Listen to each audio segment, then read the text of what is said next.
El vuelo de un aeroplano es un excelente ejemplo del uso y necesidad de la instrumentación y el control de procesos.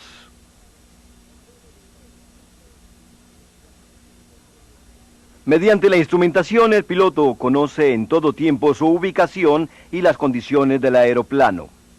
Al utilizar estos controles, el piloto puede hacer uso de los ajustes necesarios para adquirir la altitud apropiada y la velocidad necesaria para que el vuelo sea eficiente y seguro. Sin el debido entendimiento de la instrumentación y el proceso de control del vuelo, el piloto estaría volando a ciegas.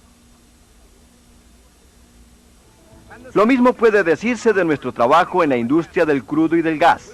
Queremos que usted conozca los principios de la instrumentación y el proceso debido de control, de manera que no vuele a ciegas en el trabajo. Esta es la primera sección del módulo que cubre los principios sobre la instrumentación y el control de procesos. En esta sección veremos las variables del proceso, la instrumentación del proceso, los controles automáticos, los controles de retroalimentación y de entrada, y sus combinaciones. Quiero recordarles que ustedes deben conocer los principios básicos del flujo de fluidos, la temperatura y la presión.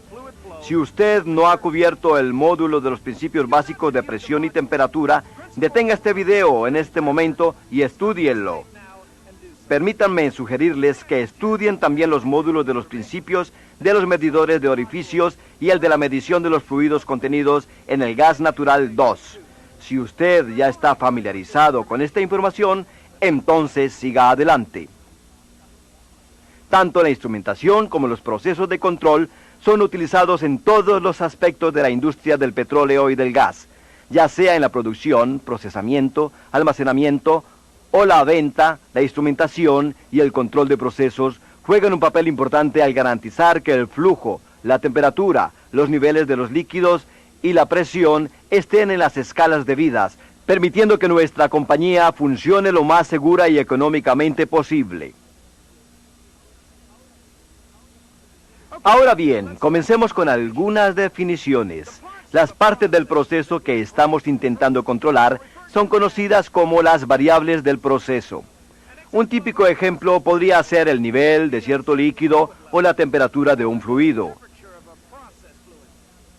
Cualquier condición que hace que la variable del proceso cambie su punto de ajuste se conoce como perturbación del proceso. Ahora entienda que en la industria del petróleo y del gas tratamos generalmente de controlar o manipular una o más de las siguientes variables: presión, temperatura, los niveles de los líquidos y el flujo. La presión típicamente se mide con medidores que indican las libras por pie cuadrado o kilopascales. La temperatura se mide en grados Fahrenheit o centígrados. Los niveles son medidas absolutas de alturas relativas a un punto cero. Y el flujo muestra a través de los medidores o gráficas la velocidad o volumen del fluido. Al monitorear y controlar estas variables del proceso, los dispositivos o instrumentos usados tienen dos funciones básicas, las cuales en muchas ocasiones se combinan en un solo aparato. Primero, estos instrumentos miden y muestran el valor de la variable del proceso. Segundo, luego de comparar las lecturas de las variables del proceso con un valor predeterminado, estos envían una señal de control a otro elemento en el sistema.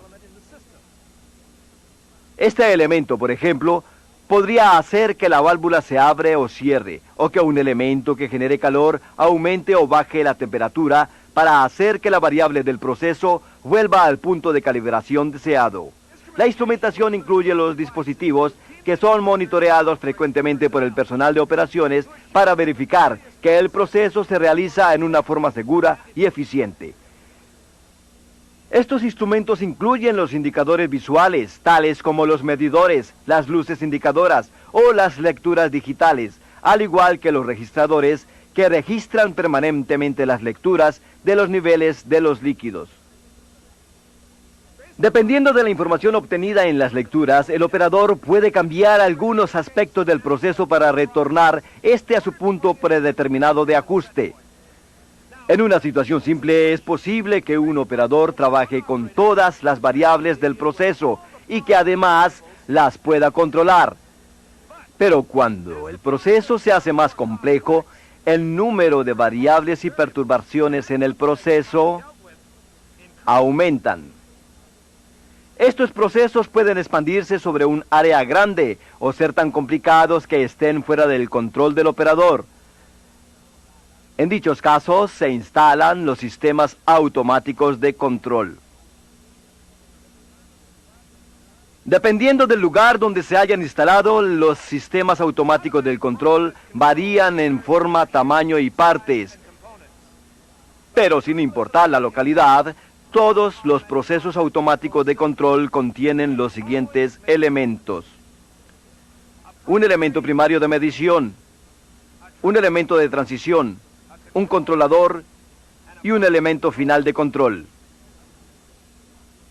Aquí tenemos un sistema simple para controlar el flujo del agua hacia y desde un tanque de retención. La demanda en el tanque hace que el nivel del agua disminuya, lo que hace que un flotador en el tanque baje con el nivel. Este flotador es el elemento primario de medición de nuestro sistema. El elemento primario es parte del sistema que detecta la perturbación del proceso o cambio en el valor de la variable del proceso.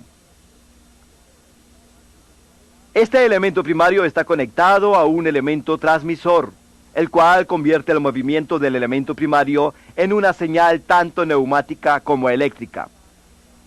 Esta señal representa el valor de la perturbación del proceso que se envía al controlador.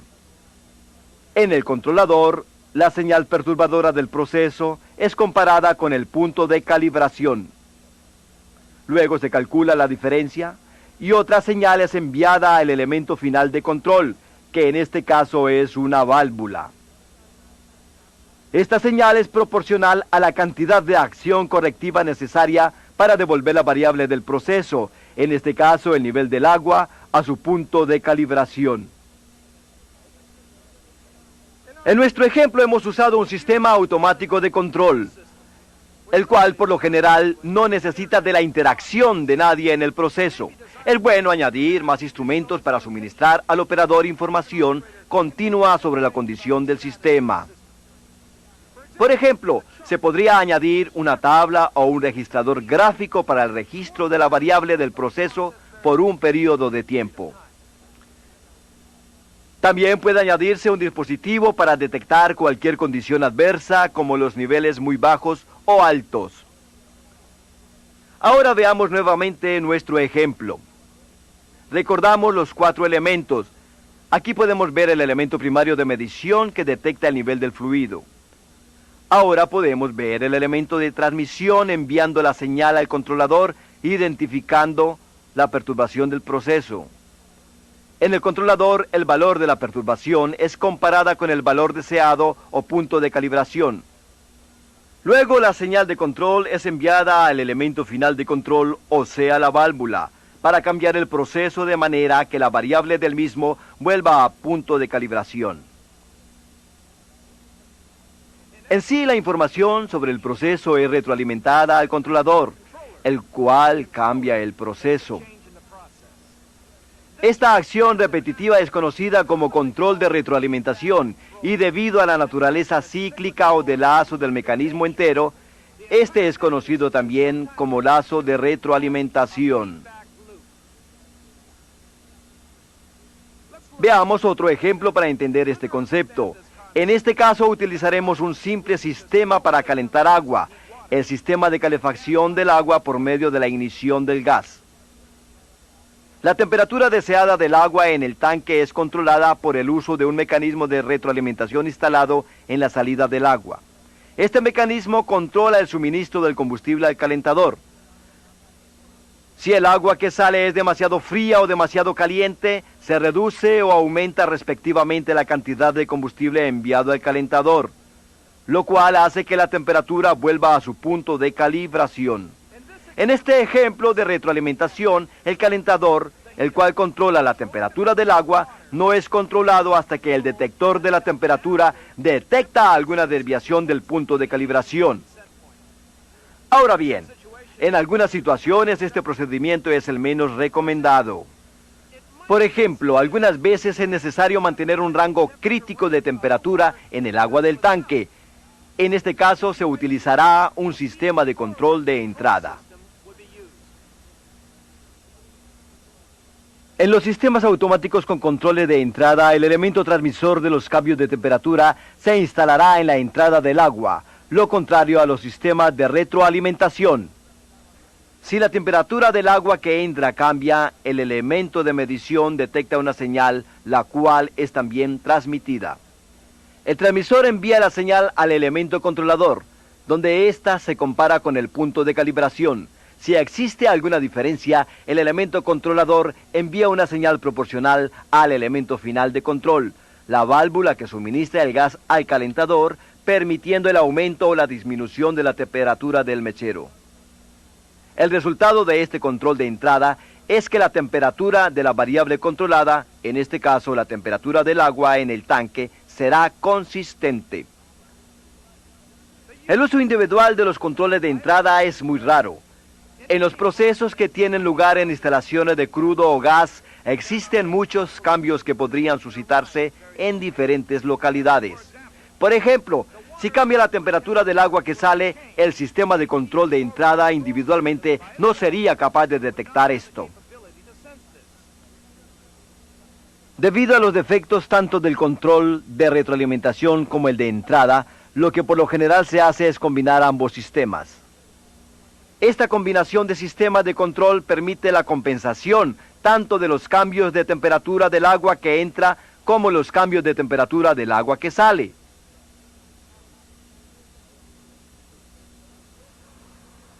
Y esto concluye la primera sección. En ella hemos discutido las variables de los procesos, la instrumentación del proceso, los controles automáticos y el uso de controles de retroalimentación y entrada. Les mencionaba en la sección número 1 que existen 4 variables fundamentales en todo proceso en la industria del petróleo: presión, temperatura, niveles de los líquidos y el flujo. Cada una de estas variables utilizan dispositivos especializados para medir algún cambio en el proceso. Veamos algunos de ellos. Esta es la segunda sección de 3 secciones del módulo que cubre los principios sobre la instrumentación y el control de procesos. En esta sección hablaremos sobre las variables en los procesos y los diferentes dispositivos e instrumentos para medirlas. Bien, comencemos definiendo la presión. Presión es la cantidad de fuerza aplicada a un área determinada. Se utilizan diferentes escalas para medirla, dependiendo de la sustancia que aplica la fuerza. Por ejemplo, un objeto sólido, como el cubo mostrado aquí, ejercerá presión sobre el área de la superficie en que se encuentra. Cuando hablamos de sólidos, la presión es descrita por la cantidad de peso aplicado a una pulgada cuadrada. Un cubo de 5 pulgadas y con un peso de 25 libras ejercerá una presión de 1 libra por pulgada cuadrada. La presión ejercida por una columna de líquido es conocida como presión hidrostática y es caracterizada por la altura de la columna del líquido en pulgadas o milímetros de agua. El mejor concepto de la presión de un gas es ilustrado cuando pensamos sobre la presión ejercida por un gas contenido en un tanque. La presión del gas es incrementada o disminuida al controlar la cantidad de calor aplicado al tanque y o comprimiendo o descomprimiendo en gas en el tanque. Hasta cierto punto, la atmósfera de la Tierra puede considerarse como un tanque cerrado. El término presión atmosférica se refiere a la presión ejercida por la combinación del oxígeno, nitrógeno y otros gases en nuestra atmósfera. Cuando medimos la presión de cualquier gas, debe tomarse en cuenta la presión atmosférica. Teóricamente, si no hubiera presión o aire en la atmósfera, existiría la condición de presión cero. Este punto de presión cero constituye la base de la escala de la presión absoluta. En esta hipotética escala de presión absoluta, la atmósfera de la Tierra ejerce una presión absoluta de 14.7 libras por pulgada cuadrada. Esta escala absoluta de libras por pulgada cuadrada es conocida como PSIA. En el sistema métrico, esta medida equivale a una atmósfera. Otra escala comúnmente conocida como escala de medición usa la presión atmosférica 14.7 PSIA o una atmósfera como su punto cero de referencia. Hoy en día las medidas de presiones que usan esta escala son conocidas como medidas PSIG, donde la G significa medidor o gauge. Esta escala PSIG a menudo es conocida simplemente como PSI. Algunas veces trabajamos con presiones por debajo de la presión atmosférica, es decir, por debajo de 14.7 PSIA o una atmósfera.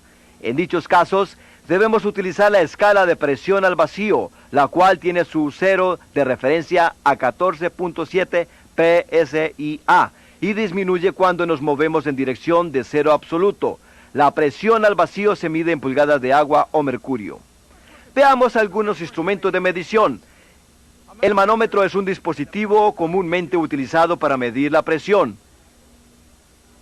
En la industria del petróleo y del gas, los manómetros son usados frecuentemente para medir la presión diferencial. Aunque el diseño varía, todos funcionan con el mismo principio, es decir, una columna de líquido con una altura específica siempre ejercerá la misma cantidad de presión específica. Si tomamos un tanque abierto en forma de U y colocamos agua en él, lo que se puede notar es que el nivel del agua es igual en ambos soportes. Si se aumenta la presión en uno de los lados del manómetro, veremos que el nivel del agua cambia cuando uno de los soportes sube y el otro baja. La diferencia en ambos soportes es exactamente la misma. Para determinar la cantidad de presión aplicada, debemos ver ambos soportes para así sumar la diferencia. En este ejemplo sumamos 2.5 unidades de diferencia desde el cero del soporte izquierdo del manómetro hasta las 2.5 unidades de diferencia desde el cero del soporte derecho. La suma de estas dos medidas representa una presión total de 5 unidades de agua. Veamos el siguiente dispositivo. El tubo bordón. Un tubo bordón es un tubo que detecta los cambios de presión y convierte este cambio de presión en movimiento mecánico. El tubo bordón consiste de un tubo hueco y curvado que está cerrado en uno de sus extremos. Cuando se aplica la presión en el otro extremo, el tubo tiende a enderezarse. El extremo cerrado del tubo se llama punta. La punta tiene una unión mecánica que está conectada a un medidor u otra clase de indicador. Cuando aumenta la presión, el tubo se endereza un poco, creando un poco de movimiento en la punta. Este movimiento del tubo es luego traducido por la conexión mecánica en un movimiento mucho mayor por la manecilla del medidor. Existen diferentes diseños del tubo bordón, entre los que se incluye el helicoidal, el espiral y el que tiene forma de C. Sin embargo, todos funcionan bajo el mismo principio. Muy bien, veamos otro tipo de elemento sensible a la presión, el diafragma, el cual es comúnmente usado para medir e indicar los pequeños cambios de presión. Los cambios en el sistema hacen que el diafragma se mueva. Estos diafragmas están hechos de caucho o de materiales delgados.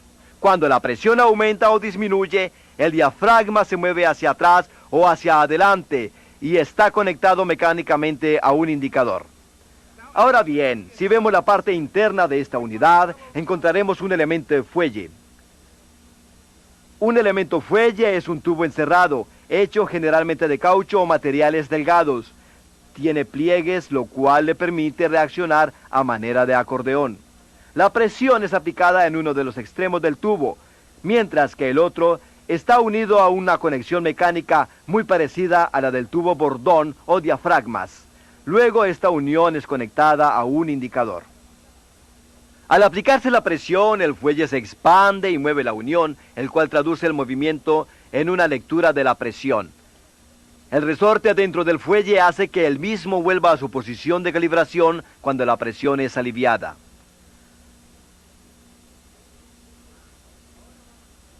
Ahora vamos a considerar la variable del proceso de temperatura. El concepto de temperatura está asociado con la medida de la transferencia de calor.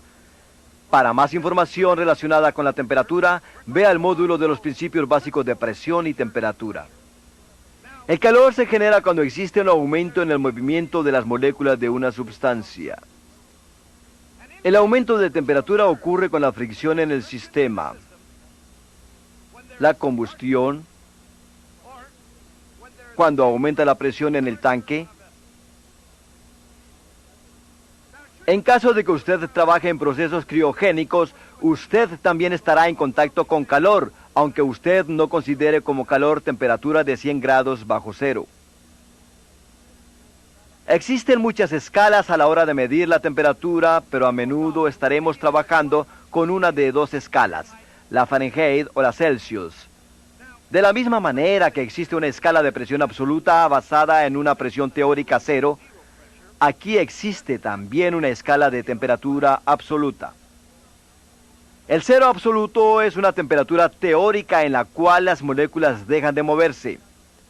Utilizando nuestra escala convencional Fahrenheit, veremos que el cero absoluto está a 460 grados bajo cero o 273 grados bajo cero en la escala centígrado. Veamos algunos instrumentos utilizados en la medición de la temperatura. Existen dos tipos diferentes de dispositivos para medir la temperatura. El primero usa las propiedades mecánicas de la sustancia para expandirse cuando es calentado y contraído cuando es enfriado. El segundo es conocido como dispositivo termoeléctrico y funciona detectando cambios en el recorrido de la señal eléctrica en los metales que son calentados o enfriados. Primero veamos un dispositivo mecánico simple, sensible a la temperatura, el termómetro cilíndrico. Este es probablemente el dispositivo más usado para medir la temperatura. Este consiste de una bola que contiene un fluido, por lo general, alcohol o mercurio, conectado a un tubo de vidrio conocido como tubo capilar. El tubo está marcado con una escala o está montado junto a una placa con la escala impresa en ella. Cuando el fluido en la bola es calentado, este se expande y sube por el tubo capilar.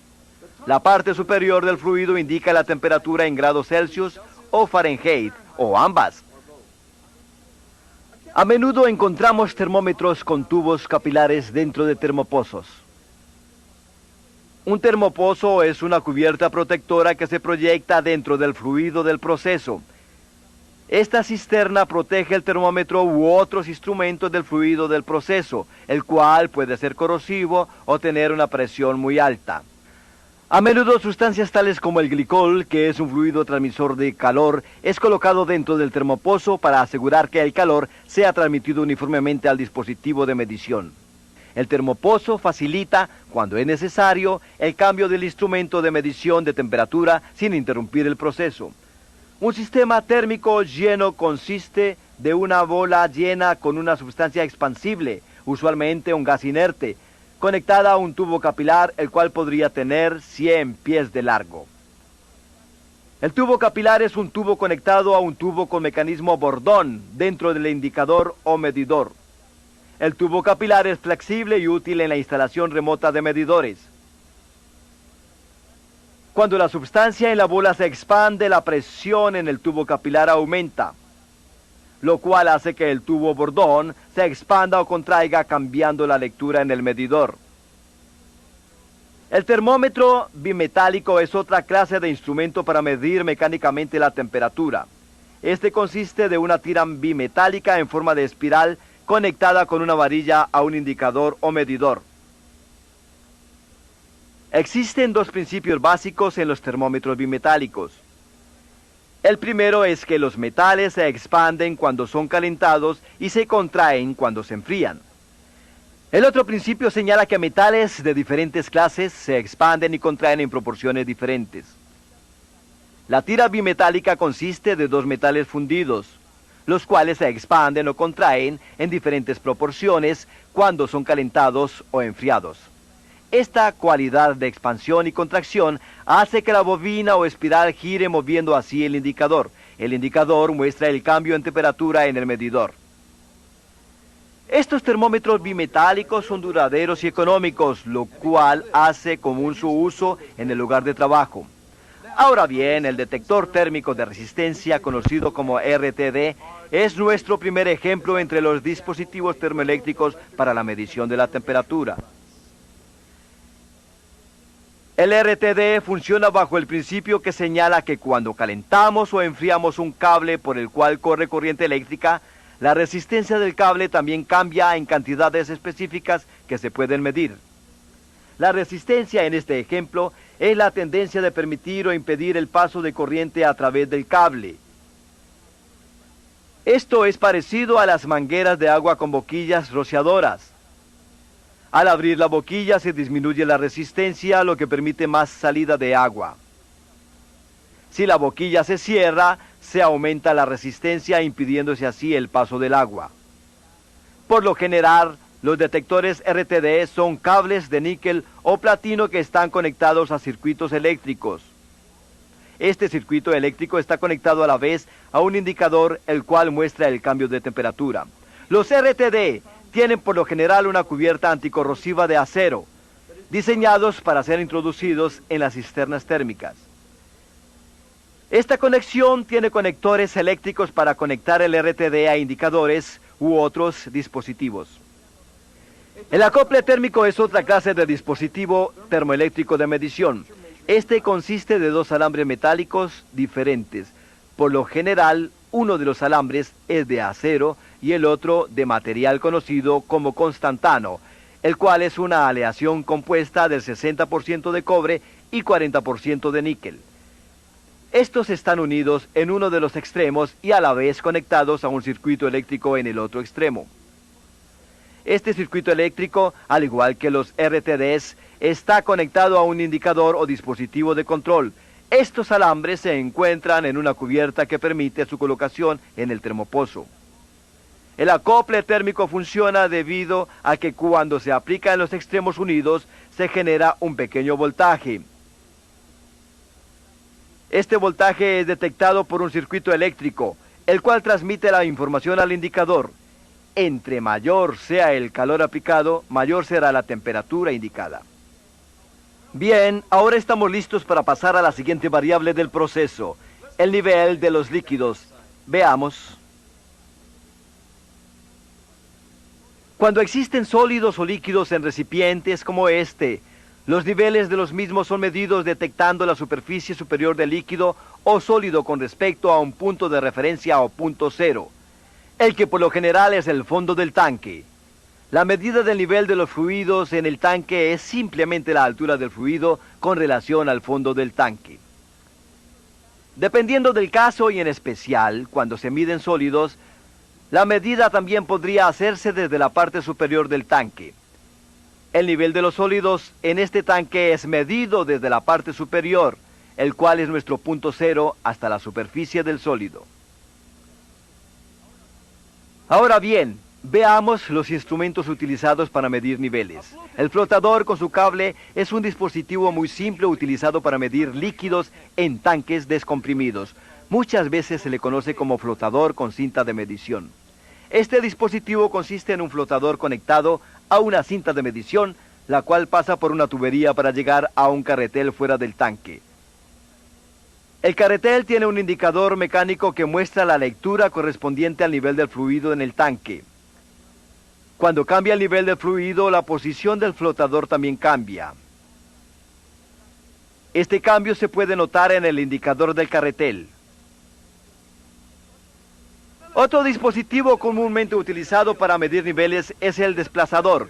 El desplazador funciona de acuerdo al principio de flotación para medir la altura del fluido en el tanque. El desplazador consiste de un tubo sólido hecho de un material relativamente delgado, tal como el plexiglas, conectado al medidor, el cual mide el peso de flotación del tubo. El desplazador se coloca en el fluido y su peso de flotación es medido por el medidor. Al añadirse más fluido al flotador, el peso de flotación del tubo cambia, lo que produce un cambio en la lectura del medidor. El cambio del peso de flotación es proporcional al cambio del nivel o volumen del tanque, lo que se refleja en la lectura del medidor. Como vimos anteriormente cuando hablábamos de presión, la presión hidrostática o de altura que un fluido ejerce hacia abajo es proporcional al peso de la columna del fluido. Al aumentar la altura de la columna del fluido, la presión de altura aumenta también. Note que la presión hacia abajo del fluido no aumenta si el tamaño horizontal de la tubería aumenta. De manera que una columna de fluido con 5 pies de altura y 3 pies de diámetro tiene la misma presión hidrostática que una columna de 5 pies de altura y 10 pies de diámetro. Al notar el cambio de presión en el fluido de la parte inferior del recipiente, podemos medir el nivel del fluido en forma indirecta. La presión ejercida es proporcional al nivel del fluido y mediante el uso de un medidor sensible a la presión instalado en el punto cero del tanque, podemos medir el nivel del fluido en el tanque. La propiedad de una sustancia de servir como conductor o medidor de transmisión de corriente eléctrica se conoce como conducción. Tanto el agua dulce como la salada son buenos conductores, mientras que los hidrocarburos son malos conductores de corriente eléctrica. Otra propiedad que los fluidos, sólidos y gases tienen en común en relación con la electricidad y la corriente eléctrica es la capacitancia. Este es un buen ejemplo de capacitancia. Una batería de una linterna. La electricidad que se almacena en la batería es una función de la capacitancia del material dentro de la batería. Así, la cantidad de energía que puede ser almacenada aumenta cuando la capacitancia de la batería aumenta. Ahora bien, el material en la batería que almacena la electricidad es dieléctrico. En la industria del petróleo y del gas, cuando medimos en los tanques los niveles de líquidos no conductores, como los hidrocarburos, se usan dos placas capacitoras con el líquido dieléctrico entre ellas. Algunas veces la pared del tanque actúa como una de las placas. El fluido que se mide actúa como dieléctrico, aumentando o disminuyendo la capacitancia cuando el nivel del fluido cambia. Debido a que la capacitancia es proporcional al nivel del fluido en el tanque, es posible medir el nivel del fluido midiendo el cambio en la capacitancia. El dispositivo diferencial de presión conocido como celda DP está diseñado para detectar y medir presiones diferenciales, o la diferencia entre presiones medidas en dos lugares diferentes. Una celda DP actúa como elemento transmisor que envía una señal, la cual hace que registradores e indicadores funcionen o que cualquier ajuste de control se lleve a cabo. Estas señales transmitidas pueden ser tanto neumáticas como eléctricas. Los niveles de los tanques o recipientes pueden medirse utilizando la celda DP. En los tanques en descompresión, es decir, abierto a la presión atmosférica, uno de los soportes o conexiones de la celda DP se conecta al recipiente, utilizando la presión atmosférica para balancear el otro soporte de la celda. El soporte de la celda DP, que está conectada en la parte inferior del tanque en la descompresión, es sensible a la presión hidrostática del fluido y la atmosférica sobre ella, mientras que el otro soporte solo es sensible a la presión atmosférica. Debido a que la presión atmosférica es igual en ambos soportes, éstas se cancelan. Cualquier movimiento en la celda DP será el resultado de los cambios en la presión hidrostática o de altura del fluido. La presión de altura puede utilizarse indirectamente para medir niveles de fluidos. La celda DP envía una señal al indicador, la cual suministra una lectura del nivel del tanque. Las celdas DP también pueden utilizarse para medir los niveles en los recipientes o tanques a presión. Uno de los soportes es conectado a la parte superior del tanque y el otro es conectado cerca de la parte inferior del tanque.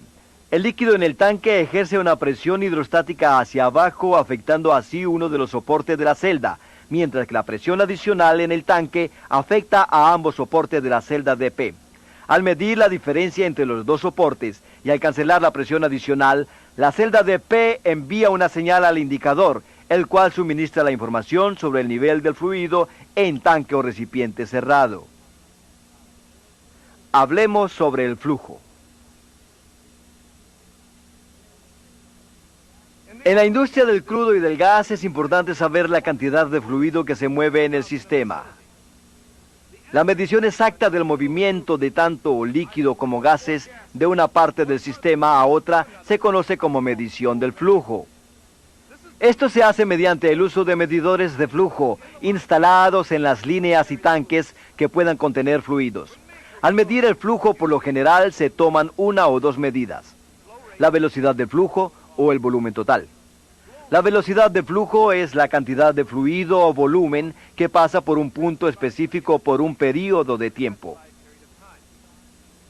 El volumen total es la medida del volumen del fluido acumulado que pasa por un punto específico por un período extendido de tiempo, por ejemplo, 24 horas. En general, existen dos clasificaciones de medidores de flujo: los que miden el flujo directamente, conocidos como medidores directos de flujo o medidores de desplazamiento positivo, y que miden el flujo indirectamente o medidores indirectos del flujo. El concepto de medición directa del flujo puede ser fácilmente demostrado considerando un problema simple de medición. Tomemos un recipiente que contenga una cantidad desconocida de agua, luego otro en el cual queremos poner una cantidad específica de agua, digamos 3 tazas.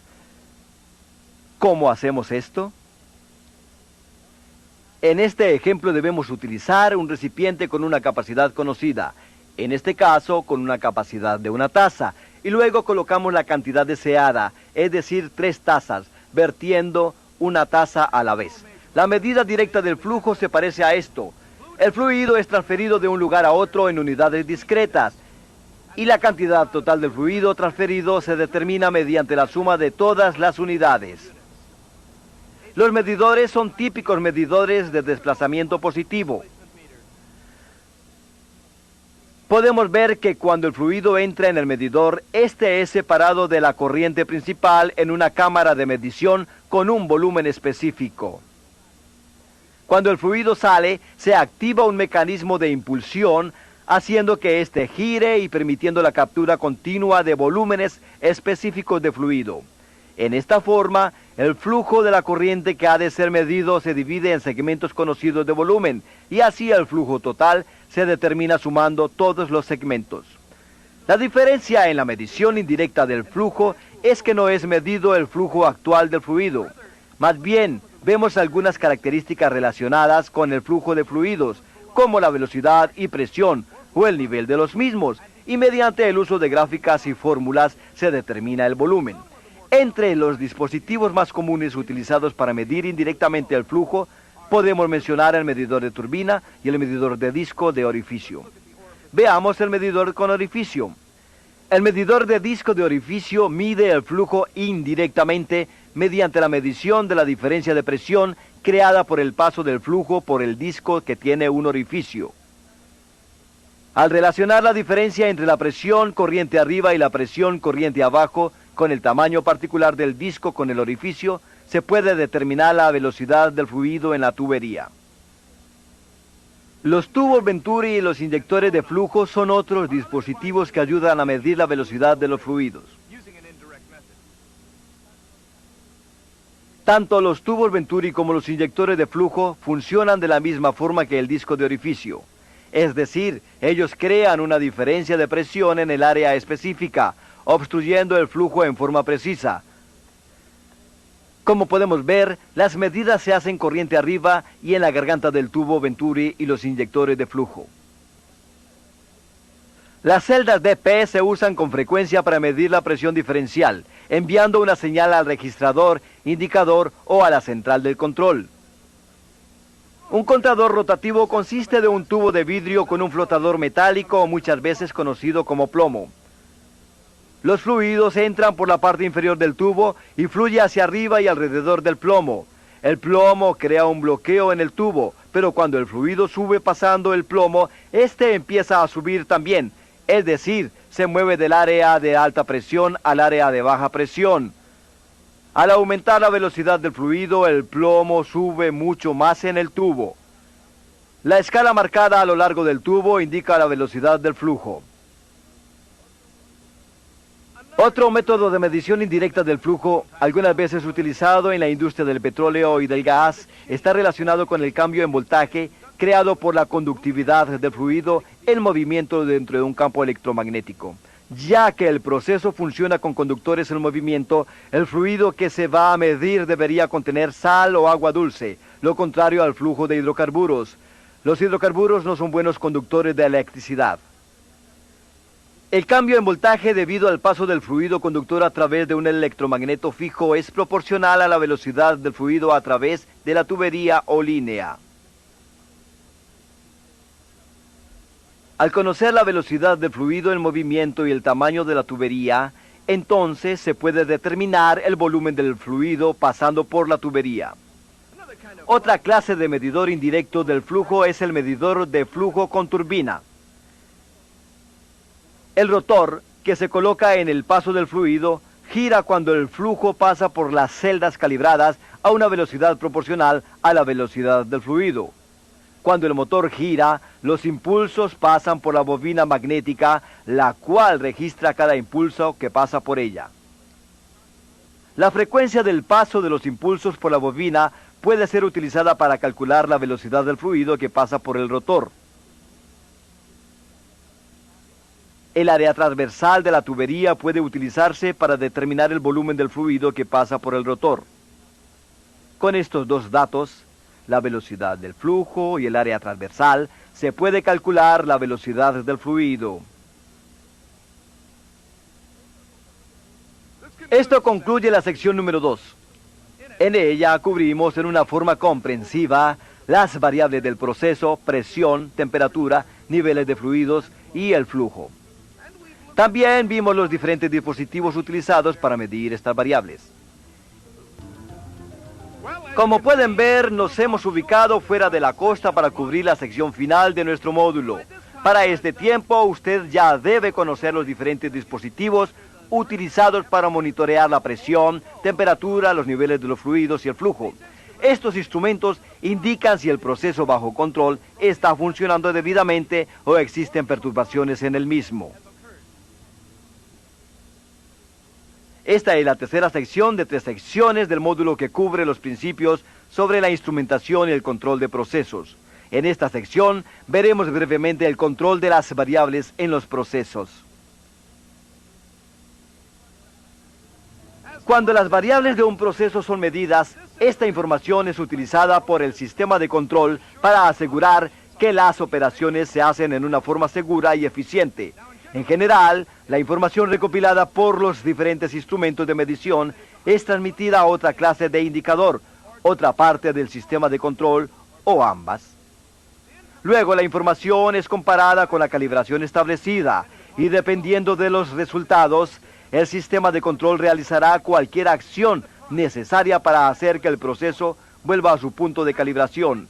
Esta información transmitida va a ser en forma de presión neumática o señales electrónicas. Los sistemas neumáticos usan controladores neumáticos para activar los dispositivos de control. Los sistemas de control neumáticos utilizan aire o fluidos comprimidos para transmitir las señales controladoras. Dependiendo de la ubicación se puede utilizar gas, aire o nitrógeno. Un sistema de control neumático tiene un sistema de tuberías y líneas para transmitir los cambios en la presión que activan los pilotos de presión. Los pilotos de presión son similares a los interruptores eléctricos porque están diseñados para cambiar algo, por lo general, en sistemas con válvulas de 2 o 3 pasos, al abrir o cerrar una válvula o encauzar el flujo de un orificio a otro. Los controles neumáticos también usan los cambios de presión para activar los controladores proporcionales. En comparación con los pilotos de presión, los cuales se encuentran completamente abiertos o cerrados, los controladores proporcionales pueden estar 0% o un 100% abiertos o cualquier porcentaje en medio. Los controles neumáticos se usan en instalaciones de petróleo y gas, especialmente en lugares donde interruptores eléctricos podrían crear fuegos. Un sistema de control electrónico incorpora las variables del proceso mediante el uso de interruptores eléctricos, los cuales son activados cuando se alcanza el límite establecido. Cuando se activa el interruptor, este activará o desactivará otro dispositivo eléctrico, tales como una válvula, bomba, alarma, calentador o lo que sea necesario para controlar la variable del proceso.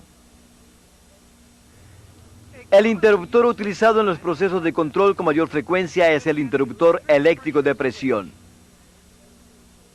Este interruptor tiene un componente sensible a la presión, el cual está diseñado para activar un contacto eléctrico a un punto predeterminado de calibración. Existe también un controlador proporcional eléctrico, el cual se diferencia del interruptor eléctrico porque en lugar de apagarse o encenderse, este responde en proporción al cambio de punto de calibración. Hay sistemas que usan tanto señales eléctricas como neumáticas de control. Algunas veces es necesario transformar una señal eléctrica transmitida a una neumática y viceversa para que el controlador pueda funcionar. En dichos casos se utiliza un transductor. Los transductores son traductores que cambian proporcionalmente un tipo de señal a otro tipo de señal. Los elementos finales de control, como las válvulas, rotores calentadores y las compuertas de tiro, responden a las señales enviadas por los controladores. Ellos mantienen las variables del proceso dentro del rango de seguridad establecido. Y esto nos lleva al final de esta sección. Si es necesario, vea esta parte del video nuevamente. Luego estudie la sección número 3 en su manual de estudiante, respondiendo a las preguntas al final del mismo. Esto también concluye este módulo de los principios sobre la instrumentación y el control de procesos. En este módulo pudimos discutir las variables e instrumentación de los procesos. Vimos los controles automáticos con mecanismos de retroalimentación y entrada. Y finalmente terminamos hablando sobre los controles eléctricos, neumáticos y los elementos finales de control. El estudio de la tecnología sobre la instrumentación y control es un tema muy amplio y con muchas áreas de especialización. Así que recuerde, el éxito de las operaciones en la industria del gas o del crudo dependerá del conocimiento y entendimiento que tenga del funcionamiento de los elementos en esta operación. Asegúrese mediante el conocimiento de ellos. Hasta la vista.